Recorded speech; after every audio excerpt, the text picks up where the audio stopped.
Labour has said it would scrap the Brexit white paper and replace it with new negotiating priorities with the emphasis on keeping the benefits of the single market and customs union. Keir Starmer, the shadow Brexit secretary, will set out the plans alongside a pledge to unilaterally guarantee existing rights for all EU nationals as part of the party's election manifesto, hastily being put together following the snap election announcement last week. In a speech in Westminster on Tuesday, the Labour frontbencher will insist that his party has accepted the referendum result but wants to build a close relationship not as members, but as partners. He will promise that Labour would replace the government's Great Repeal Bill with legislation focused on EU rights and protections. A Labour government will set out a new Brexit strategy. A Labour approach to Brexit means legislating to guarantee that Parliament has a truly meaningful vote on the final Brexit deal, he will say.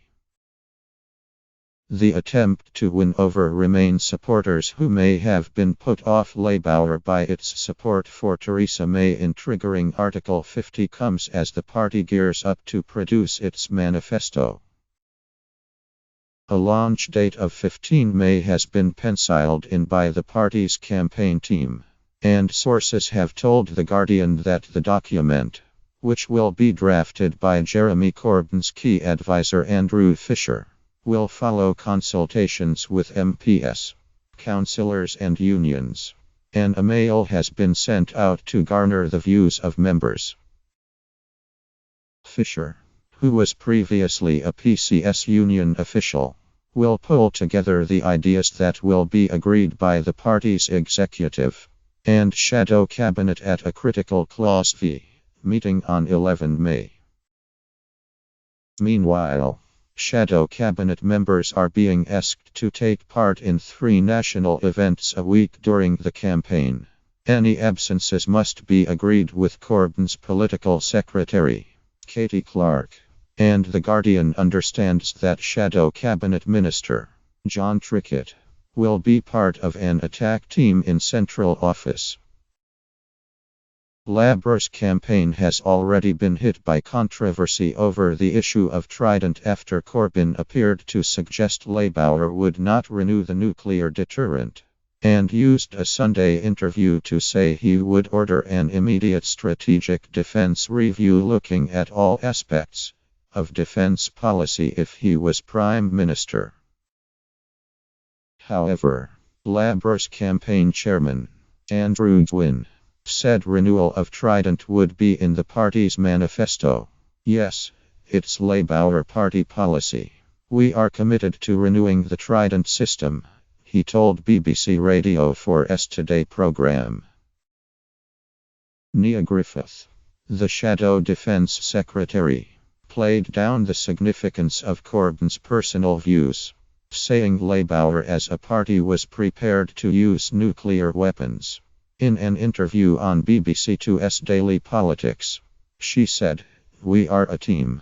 We are a party. We are working as a party. And this is not a presidential election. This is an election about who is in government, and this is an election between political parties."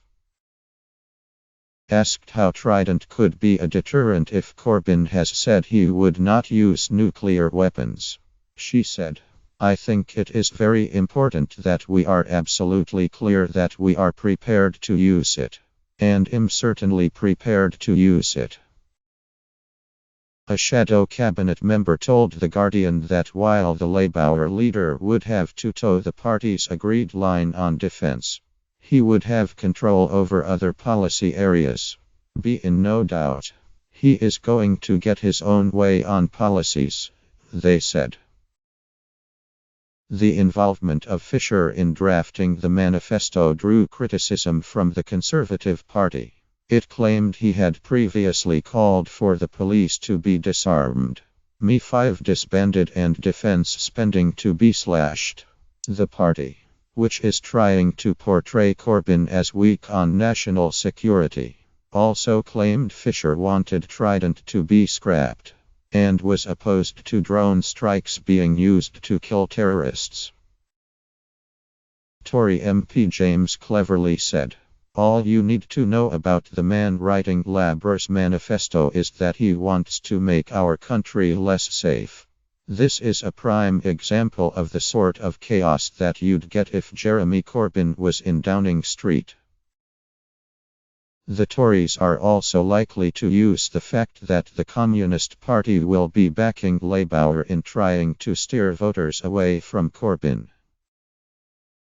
Meanwhile, the Liberal Democrat leader, Tim Farron, will criticize Corbyn at an event in Portsmouth on Tuesday.